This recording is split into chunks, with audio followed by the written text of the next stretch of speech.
नमस्कार साथियों, स्वागत है आपके अपने इस यूट्यूब चैनल पर। साथियों, आज हम हमारा राजस्थान कक्षा 7 की जो क्लास है उसे स्टार्ट करने वाले हैं। दोस्तों, हमने हमारा राजस्थान की कक्षा जो 6 की बुक है वो कंप्लीट कर ली है। यूँ मानिए कि अपने जो भी एग्ज़ाम कंपटीशन एग्ज़ाम है, जैसे रीट मेन परीक्षा है, सेकंड ग्रेड एग्ज़ाम है, स्कूल जो व्याख्याता फर्स्ट ग्रेड एग्जाम है और अन्य जो भी प्रतियोगी परीक्षा है उसके लिए इम्पोर्टेंट जो पार्ट थे, जो कि परीक्षा की दृष्टि से इम्पोर्टेंट थे, वो हमने पूरा पढ़ लिया है। अब हम कक्षा 7 को स्टार्ट करने वाले हैं। दोस्तों, तो वीडियो काफ़ी इम्पोर्टेंट होने वाला है। इसमें हमारा जो कक्षा 7 का जो पार्ट है उसमें जो पहला पार्ट आएगा हमारा वन्य जीव एवं संरक्षण। इस पार्ट को आज हम पढ़ने वाले हैं। दोस्तों, ये वीडियो सभी प्रतियोगी परीक्षाओं के लिए उपयोगी होने वाला है, तो वीडियो को पूरा ज़रूर देखिएगा दोस्तों।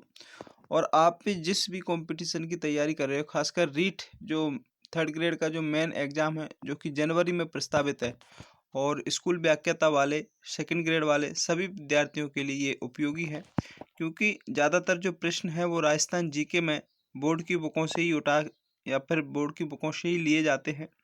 तो आपको बोर्ड की बुकों का एक बार अध्ययन करना चाहिए ताकि आपका जो भी प्रश्न है वो गलत ना जाए। तो दोस्तों, चलिए शुरू करते हैं आज की वीडियो को। शुरू करने से पहले से आपको एक रिक्वेस्ट है दोस्तों, कि जो भी साथी अपने इस चैनल पर नया है तो चैनल को सब्सक्राइब जरूर कर लें दोस्तों, और बेल के आइकन को भी प्रेस कर लें ताकि आने वाली हर एक वीडियो है उसका नोटिफिकेशन है वो आपको मिल सके। और इसी प्रकार से कंटिन्यू हम इससे कक्षा 7 की जो बुक है इसको पूरा करके कक्षा 8 की बुक को भी पढ़ेंगे। साथियों, अभी तो क्या है, मैं इस वीडियो में तो हम इसकी थ्योरी पढ़ेंगे। इसके बाद अगली वीडियो है, इसमें जो वन लाइनर जो भी नोट्स या क्वेश्चन बनेंगे उसकी वीडियो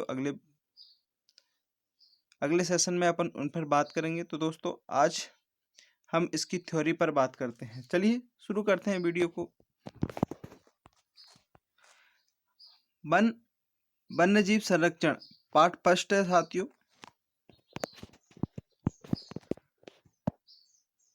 देखिए, कक्षा में आज एक नए विद्यार्थी का आगमन हुआ। सभी विद्यार्थी उसके बारे में जानने के लिए भी उत्सुक थे। शिक्षक ने कक्षा में आए और उसका नाम पूछा। विद्यार्थी ने बताया कि मेरा नाम ईशान है, मेरे पिता वन विभाग में कार्यरत हैं और उनका हाल ही में भरतपुर में स्थानांतरण हुआ है। आगे उन्होंने बताया कि वे केवलादेव घना पक्षी उद्यान में कार्यरत थे। कहाँ पर थे? केवलादेव घना पक्षी उद्यान। शिक्षक ने बताया कि इस उद्यान में साइबेरियन कैन, सारस, बगुला, वया, कोयल, वटेर जैसे अनेक पक्षी पाए जाते हैं और वन्य जीव एवं पक्षियों के आवास हेतु वन काफी महत्वपूर्ण होते हैं। दोस्तों, इसका ये परिचय है। इस परिचय से आपके 2 प्रश्न हैं वो कंप्लीट हो रहे हैं। इस प्रकार से हमें पढ़ना है। इसमें हमें ये पढ़ना है कि प्रश्न कहाँ से बन सकता है, बस ये इम्पोर्टेंट रखना है, और वही आज हम इस वीडियो में जानने वाले हैं। सबसे पहले प्रश्न ये बनेगा कि जो केवलादेव घना पक्षी राष्ट्रीय जो उद्यान है वो कहाँ है? तो कहाँ पर है साथियों? भरतपुर में। दूसरा ये है कि जो साइबेरियन क्रेन, सारस जो कि रूस से आते हैं, वो कौन से अभ्यारण्य में आते हैं? तो कौन से अभ्यारण्य में आते हैं? केवलादेव घना पक्षी राष्ट्रीय उद्यान। और केवलादेव घना पक्षी राष्ट्रीय उद्यान कहाँ पर है? भरतपुर में। कहाँ पर है? भरतपुर में। तो ये 2 प्रश्न आपके यहाँ पर कंप्लीट हो जाते हैं। आगे बढ़ते हैं साथियों। अब हम बात करते हैं वनों के महत्व। वनों के कौन कौन से महत्व हैं? देखिए, वन प्रकृति द्वारा प्रदत्त अमूल्य उपहार है। बिल्कुल सही बात है। अगर वन हैं वो प्रकृति द्वारा ही एक के अमूल्य उपहार है, और जिसमें पेड़ पौधे जो कि हमें शुद्ध वायु या ऑक्सीजन देने का कार्य करते हैं। पेड़ पौधे वन्य जीवों को आश्रय भी प्रदान करते हैं, साथ ही प्राकृतिक सुंदरता के साथ जलवायु को सम बनाते हैं। सम का मतलब संतुलित बनाते हैं, जिससे वन आजीविका के साधन भी होते हैं। देखिए, वन मानव जीवन में काफ़ी इम्पोर्टेंट है। हर दृष्टि से उपयोगी हैं। देखिए, जैसे मान लीजिए अपनी जीवन जीने के लिए शुद्ध हवा भी हमें वनों से प्राप्त होती है। हमारे आवश्यकता की पूर्ति के लिए जो संसाधन हैं वो भी हमें वनों से प्राप्त होते हैं। तो कई सारी चीज़ें हैं जो हमको वनों से प्राप्त होती हैं। वनों का आर्थिक महत्व भी है और उनसे होने वाले उत्पादन से भी होता है। साथियों, राजस्थान के वनों में से हमें इमारती लकड़ी, ईंधन बनाने की लकड़ी, तेंदू के पत्ता जिससे कि अपन बीड़ी बनाते हैं, बांस, गोंद और कई प्रकार की जो औषधियाँ हैं वो भी हमें प्राप्त होती हैं। तो वन कितना इम्पोर्टेंट है वो आप यहाँ पर देख सकते हैं। अब ये प्रश्न काफी इम्पोर्टेंट बनेगा यहाँ पर। अब देखिए, वनों के प्रकार यानी कि वनों के कितने प्रकार होते हैं।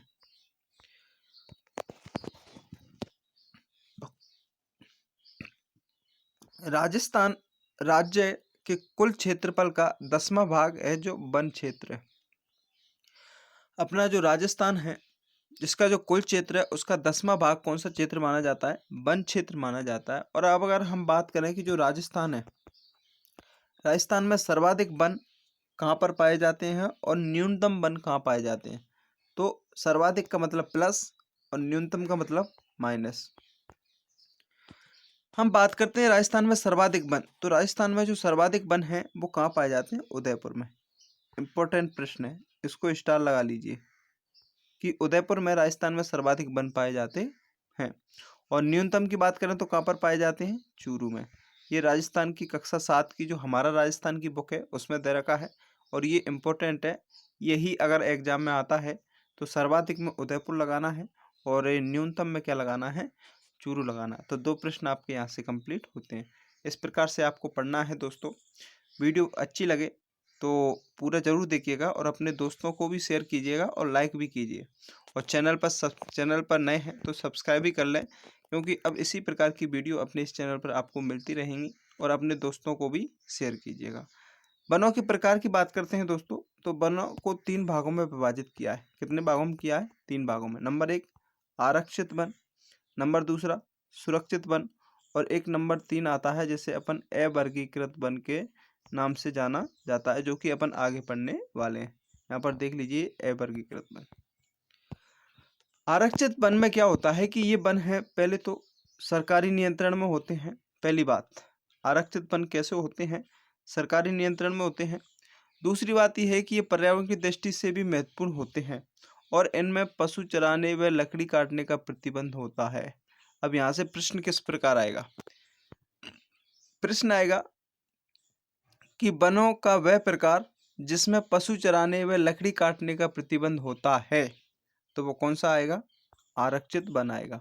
और ये कुल वन का 1/3 का मतलब 1/3 भाग पर है। आगे सुरक्षित वन की बात करते हैं। सुरक्षित वन में है कि ये वन भी सरकारी नियंत्रण में आते हैं, लेकिन कुछ नियमों के साथ इस क्षेत्र में लकड़ी काटने एवं पशु चराने की अनुमति होती है। कुछ नियमों के साथ। इस प्रकार के वन कुल वन के आधे से अधिक क्षेत्र पर फैले हुए हैं। ये भी आपको ध्यान में रखना है। आगे बात करें अवर्गीकृत वन की बात करें तो इस श्रेणी में वन में जो पशु हैं उसे पशु चराने एवं लकड़ी काटने पर किसी भी प्रकार का प्रतिबंध है वो नहीं रहता। तो प्रश्न कैसे उठेगा या किस प्रकार बनेगा कि वह कौन सा वन है या वह कौन से प्रकार के वन हैं जिसमें पशु चराने एवं लकड़ी काटने पर किसी प्रकार का प्रतिबंध नहीं होता। तो कोई प्रतिबंध नहीं होगा तो वह अवर्गीकृत वन होगा। आगे देखो, भौगोलिक दृष्टि से वन के प्रकार पूछा जाता है तो कितना है? ये इंपॉर्टेंट है, यहाँ से प्रश्न सर्वाधिक पूछा जाता है। और आपकी जो रीट परीक्षा हुई थी अभी, रीट जो पात्रता परीक्षा, उसमें यहाँ से एक प्रश्न है वो पूछा गया था। आगे बताऊंगा मैं जो भी आया था। अरावली पर्वतमाला राजस्थान को 2 भागों में विभाजित करती है। कितने भागों में विभाजित करती है? 2 भागों में। आपने नहीं देखा हो तो मैंने पिछली वीडियो में बताया है, यहाँ भी मैं आपको बता देता हूँ। जिस प्रकार ये अपना राजस्थान का मैप है और यहाँ से आपकी जो अरावली पर्वतमाला है वो गुजरी है, जो कि सबसे प्राचीन या बलित पर्वतमाला मानी जाती है, जो राजस्थान को 2 भागों में बांटती है। एक तो पूर्वी राजस्थान और एक पश्चिमी राजस्थान। आगे देखो, धरातलीय स्वरूप, जलवायु वर्षा की मात्रा, मिट्टियों की विभिन्नता, वनस्पति को प्रभावित करने वाले प्रमुख कारक, जो कि राजस्थान के भौगोलिक दृष्टि से 3 प्रमुख वन हैं, वो 3 प्रकार से हैं। नंबर 1 आता है उष्णकटिबंधीय एवं कटीले वन। तो सबसे पहले अपन इसी को देख लेते हैं। उष्णकटिबंधीय एवं कटीले वन में ये वन राजस्थान के शुष्क एवं अर्ध शुष्क भागों में पाए जाते हैं। ये सबसे इम्पोर्टेंट है। सबसे पहले बात तो है कि ये उष्णकटिबंधीय वन कहाँ पाए जाते हैं, तो ये पाए जाते हैं शुष्क एवं अर्ध शुष्क भाग। अब आप देखिए शुष्क एवं अर्ध शुष्क भाग कहाँ पर पाया जाता है। जैसे अपना राजस्थान का मैप है, ये रहा, ध्यान से देखना है साथियों, ये वाला। तो ये तो रहा अपना शुष्क, यहाँ से ये राजस्थान जैसे भौगोलिक जो विभाजन है वो 4 भागों से भौगोलिक स्वरूप को बांटा था। तो ये तो अपना ये तो शुष्क भाग है और ये वाला बच रहा है, ये अर्ध शुष्क है। तो इसमें जैसे अपना ये जैसलमेर है, जैसलमेर वाला भाग है, बीकानेर वाला है, चूरू है, झुंझुनू है, बाड़मेर है, जोधपुर है, सीकर है, ये सभी भाग हैं। इन सभी भागों में जो अपना उष्णकटिबंधीय कंटीले वन है वो पाए जाते हैं। देख लीजिए, अर्ध शुष्क भागों में पाए जाते हैं ये बीकानेर है, चूरू है, जैसलमेर है, बाड़मेर है, नागौर है, जोधपुर है, सीकर है, झुंझुनू है, जालौर है आदि जिलों में पाए जाते हैं। इन वनों में झाड़ियाँ एवं कटीले वृक्ष पाए जाते हैं। और वो मुख्य वृक्ष की बात करें तो रोहिणा है, खेजड़ी, धोकड़ा, वेर, बबूल, खैर, नीम आदि इस मरुस्थलीय वनस्पति में पाए जाते हैं। और इसकी जो वनस्पति है उसे मरुद्भिद भी कहा जाता है। ये काफ़ी इम्पोर्टेंट है, बीएसटीसी परीक्षा में पूछा गया था 2016 में। ये काफ़ी इम्पोर्टेंट है कि जो शुष्क या अर्ध शुष्क भाग में कैसी वनस्पति पाई जाती है, तो कैसी पाई जाती है, मरुद्भिद वनस्पति पाई जाती है। आगे देखो, एक प्रश्न ये आपका बनेगा दोस्तों, बहुत ही इम्पोर्टेंट है, अपने सिलेबस में दे रखा है, राजस्थान के राज्य प्रतीक चिन्ह। तो राजस्थान का जो राज्य वृक्ष है वो खेजड़ी है, ये ध्यान में रखना है। और खेजड़ी का वृक्ष ये आप देख सकते हो। आगे देखो, विशेषताएं की बात करें तो यहाँ पर तापमान है वो अधिक एवं वर्षा कम होती है, यानी कि राजस्थान गर्म एवं शुष्क प्रदेश माना जाता है। इधर जो रेगिस्तानी वाला इलाका होता है उसमें तापमान तो अधिक रहता है, लेकिन वर्षा है वो कम देखने को हमें मिलती है। आगे देखो, इस क्षेत्र में वृक्षों की पत्तियां छोटी होने के कारण बाष्पीकरण मात्रा कम होती है और पेड़ों की जड़ें गहरी होती हैं, जिनमें जमीन के काफी नीचे से पानी प्राप्त कर सकते हैं। एक वृक्ष होता है जिसे अपन खेजड़ी बोलते हैं, जो कि हमारा राज्य वृक्ष है, जो कि उपयोगी है। खेजड़ी को राजस्थान का कल्प वृक्ष कहा जाता है। काफी इंपॉर्टेंट लाइन है ये, इस लाइन को आप अंडरलाइन कर लीजिए, बहुत ही महत्वपूर्ण है कि राजस्थान का कल्प वृक्ष किसे कहा जाता है, तो किसे कहा जाता है, खेजड़ी को कहा जाता है। यह राज्य वृक्ष भी है। रोहिणा राजस्थान का राज्य पुष्प है, तो राजस्थान का राज्य पुष्प कौन सा है, रोहिणा है। ये आप देख सकते हैं, रोहिणा का फूल। राज्य वृक्ष कौन सा है, खेजड़ी। राज्य पुष्प कौन सा है, रोहिणा है। सेवण घास अत्यधिक पौष्टिक घास है, जो कि जैसलमेर में पाई जाती है। ये भी काफी इंपॉर्टेंट प्रश्न है कि जो सेवण घास है वो कहाँ पाई जाती है, तो सेवण घास है वो कहाँ पाई जाती है, वो पाई जाती है आपके जैसलमेर में। आगे बढ़ो, उष्णकटिबंधीय दूसरा जो नंबर आता है भौगोलिक दृष्टि से, वो होता है आपका उष्णकटिबंधीय शुष्क पतझड़ वन। और उष्णकटिबंधीय जो शुष्क पतझड़ वन है उनको हम मानसूनी वन भी कहते हैं। कौन सा वन कहते हैं, मानसूनी वन कहते हैं। अब बात करते हैं कि ये वन कहाँ पाए जाते हैं, तो एक तो पाया जाता है आपके बांसवाड़ा में। कहाँ पाया जाता है, बांसवाड़ा में। एक पाया जाता है आपके डूंगरपुर में, फिर उदयपुर में, चित्तौड़गढ़ में, कोटा, बारां, झालावाड़, अलवर, अजमेर, जयपुर, सवाईमाधोपुर, करौली, बूंदी और टोंक। इन जगह पर जो उष्णकटिबंधीय शुष्क पतझड़ वन पाए जाते हैं। आगे, इन सभी जिलों में पाए जाते हैं और इन वनों में सागवान, बरगद, तेंदू, सालर, महुआ, गूलर, धौंक, ढाक, शाल, सीताफल, बांस, आंवला, आम, नीम, शीशम आदि वृक्ष हैं वो पाए जाते हैं। और इन वनों की जो अधिकांश लकड़ियां हैं वो हमें मजबूत देखने को मिलती हैं, क्योंकि जो इस वन में जो ग्रीष्मकालीन में इनकी जो पत्तियां हैं वो गिर जाती हैं। तीसरा प्रकार आता है अर्ध शुष्क कटिबंधीय वन। और अर्ध शुष्क कटिबंधीय सदाबहार वन सदैव हरे भरे दिखते हैं, इसलिए इन्हें सदाबहार वन कहते हैं। और ये सर्वाधिक आबू पर्वतीय क्षेत्र यानी कि सुरोई वाले क्षेत्र में ही पाए जाते हैं। ये वन पहाड़ी के ऊंचाई वाले भाग में पाए जाते हैं। मुख्यतः आम, बांस, सागवान आदि जो वृक्ष हैं वो यहाँ पर पाए जाते हैं। ये आपका वन का दृश्य आप देख सकते हैं।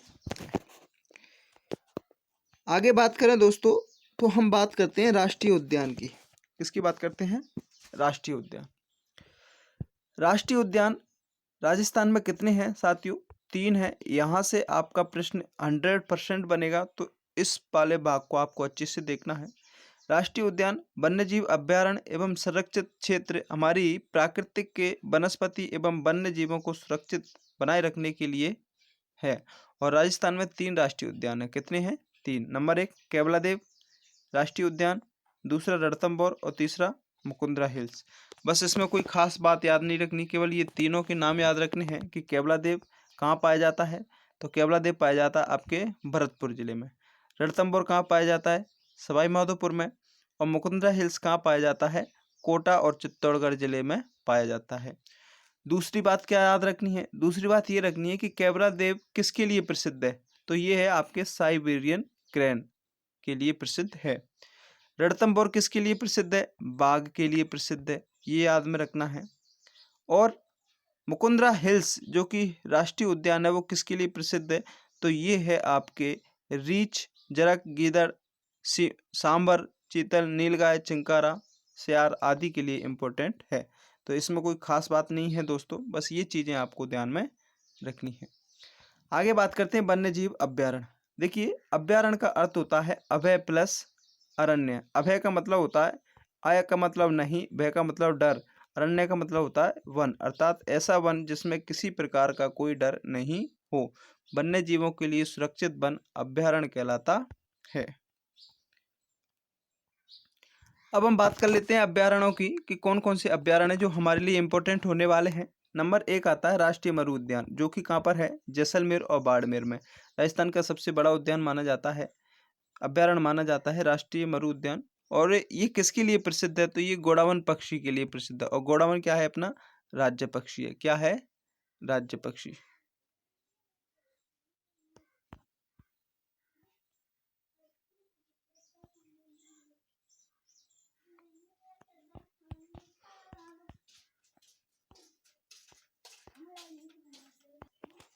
नंबर 2 पर बात करते हैं दोस्तों। नंबर दूसरे पर आता है आपका कैलादेवी वन्यजीव अभ्यारण्य, जो कहाँ पर है? सवाई माधोपुर और करौली। इंपॉर्टेंट आपको करौली जिला रखना है, क्योंकि करौली कैलादेवी अभ्यारण्य है वो करौली में है सर्वाधिक क्षेत्र। सवाई माधोपुर में इसका थोड़ा बहुत पार्ट है वो देखने को मिलता है। और ये प्रसिद्ध है आपके बघेरे के लिए। किसके लिए प्रसिद्ध है? बघेरे के लिए। बेड़िया, चीतल, खरगोश ये आपके आ भी जाते हैं। तीसरा आता है कुंभलगढ़। कुंभलगढ़ वन्यजीव अभ्यारण्य राजसमंद, पाली और उदयपुर में है, ध्यान में रखना है।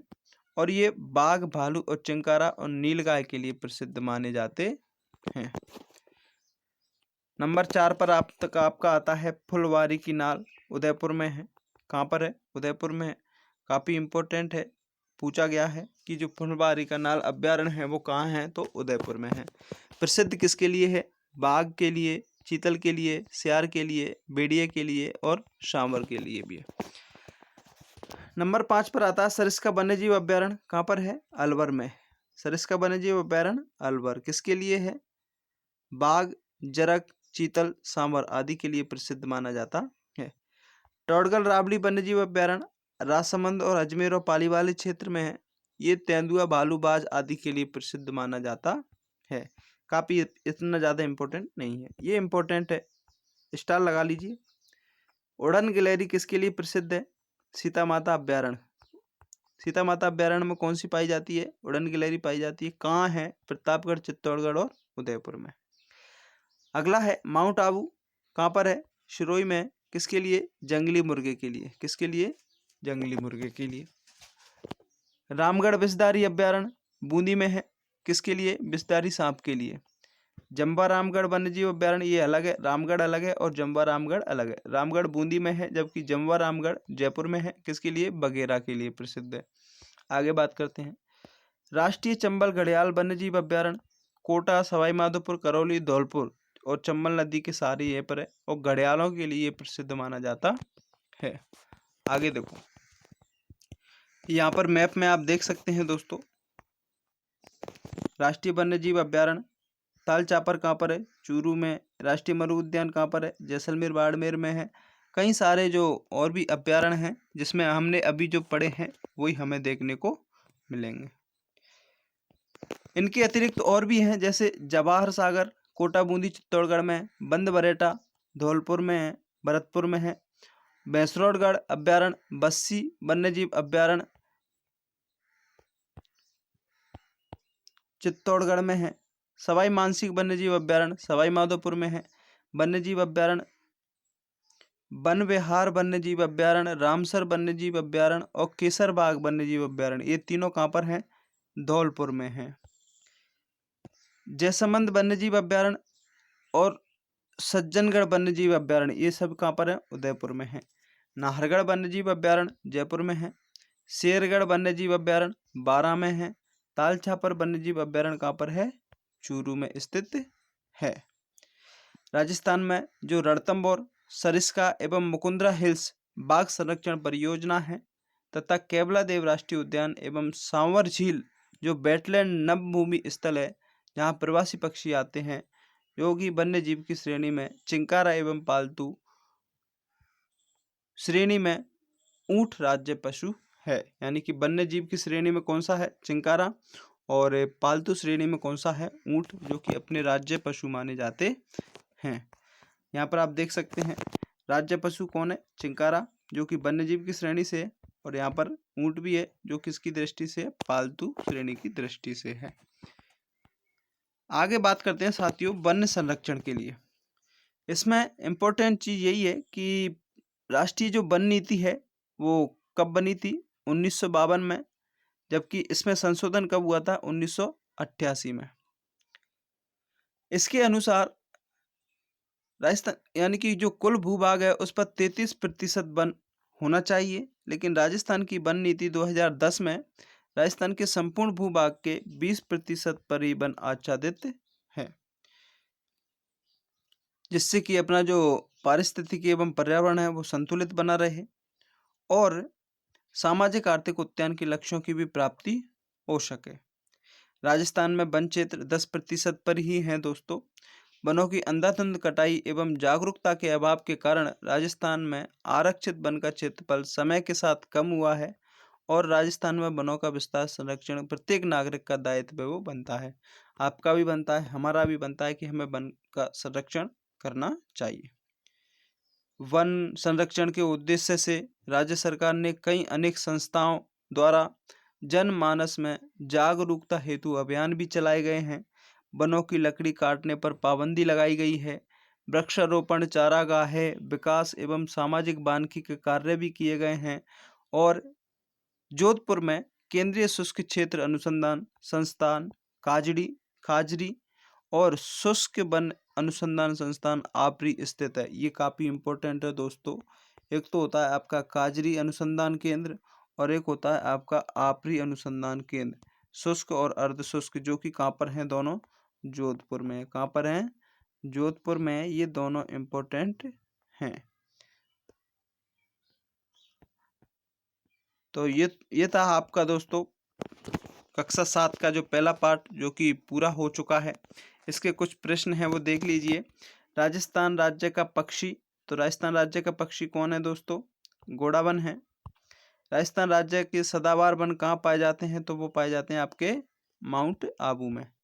यहाँ पर मिलान भी आप कर सकते हैं। सीता माता वन्य जीव अभ्यारण्य किसके लिए प्रसिद्ध है? उड़न गिलहरी के लिए। राष्ट्रीय मरु उद्यान किसके लिए प्रसिद्ध है? घोड़ा वन के लिए। राष्ट्रीय रणथंभौर राष्ट्रीय उद्यान बाघ के लिए और केवलादेव साइबेरियन केन सारस के लिए। तो ये इम्पोर्टेंट है दोस्तों। वीडियो कैसी लगी? अच्छी लगी हो तो एक लाइक ज़रूर कर देना ताकि हमें मोटिवेशन मिलता है। अपने दोस्तों को और शेयर कीजिएगा और चैनल को सब्सक्राइब करके रखिएगा।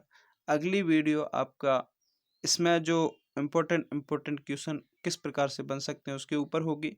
उसके बाद आपका इस कक्षा 7 का सेकंड पार्ट है वो होगा। कक्षा 6 की बुक भी हमने करा रखी है, तो अगर आपको देखना है तो उस बुक में से जो भी अच्छे प्रश्न वो देख लीजिएगा, ताकि आप अपनी सफलता सुनिश्चित कर सकें। और आशा करते हैं कि आपकी तैयारी बहुत अच्छी चल रही होगी। चलो मिलते हैं अगली वीडियो में, तब तक के लिए बाय बाय।